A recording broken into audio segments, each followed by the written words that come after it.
we started following Burnley and another kind of Manchester United actually, and just looking kind of what was going on social on TikTok, with these official, particularly looking at what fans were talking about. And what's interesting, I think, because the content is merged from sort of men's and women's teams, you've seen a lot of kind of toxic comments, a lot of sexist comments, etc. And we were talking to another club recently, and they said, actually, we don't want to expose our women's team to this kind of nonsense, So it's a real challenge. I think a lot of the Premier League clubs are working with sort of AI, third parties, and trying to filter out some of this stuff automatically, but they just simply haven't got the staff resource to go through and read all the comments and sort of try and filter them out, or indeed respond to some of these things, So I think we're at a really interesting crossroads where clubs are coming out and saying, here's our kind of charter. We believe our club charter is we believe in equality and diversity, and then we're against abuse of our players and fans, or etc. But then meanwhile, you've got all these toxic and comments and racist comments, etc., against official club communications. So Premier League club posts a TikTok video, and then they get toxic and sexist comments against that video, which then really becomes part of the brand. And the fact that they're kind of that's going unchecked really, to me, contravenes the values that these clubs set out. So there is a little bit of a challenge there, and obviously that's an ongoing current research project. But it's fantastic to see the women's game getting more exposure now, and starting to.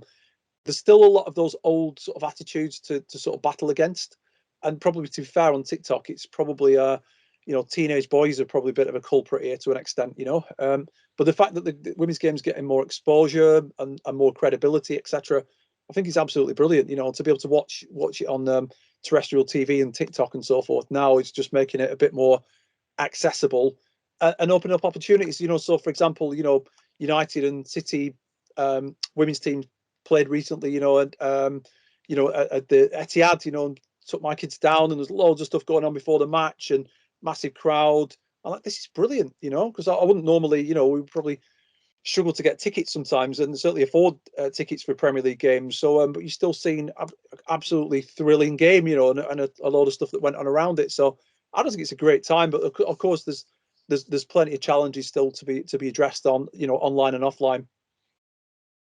Yeah, there's almost that kind of like a contradiction that with greater exposure will normalize that women play football, and it's a normal thing that professionalize the leagues and everything.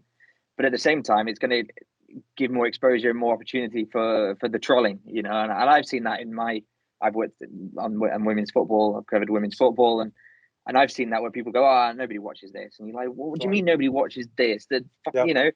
500,000 people watched the Barca Arsenal match live on YouTube, and it's like, how can you say nobody watches this? Like, it's frustrating. It's frustrating. Considering they're using AI software to filter stuff, I'm like, well, that's not working very well, because we're taking screenshots of it and notes in the kind of immersion journal and sending it to my colleague, and he's like, I can't believe someone's written that, and it's because it is kind of probably primarily, teenage boys on TikTok particularly, but of course, keyboard warriors exist. I think there are plenty of grown men there as well, in my experience. And it's a fine balance, isn't it, between the social media algorithms and what they filter out, the clubs themselves, and then whatever kind of third party AI software they're working with. But at the minute, it just isn't working. Yeah. Is there a need? And I'm conscious of time. We need to wrap this up soon. Is there a need maybe for building the positive communities and doubling down on on getting the positivity to kind of almost push down the negativity? Yeah, we did a piece of research recently. A local Premier League club came and said, we've got these 3 kind of research challenges. One of which is why we can't understand really why we so few female fans followers on our official social media channels.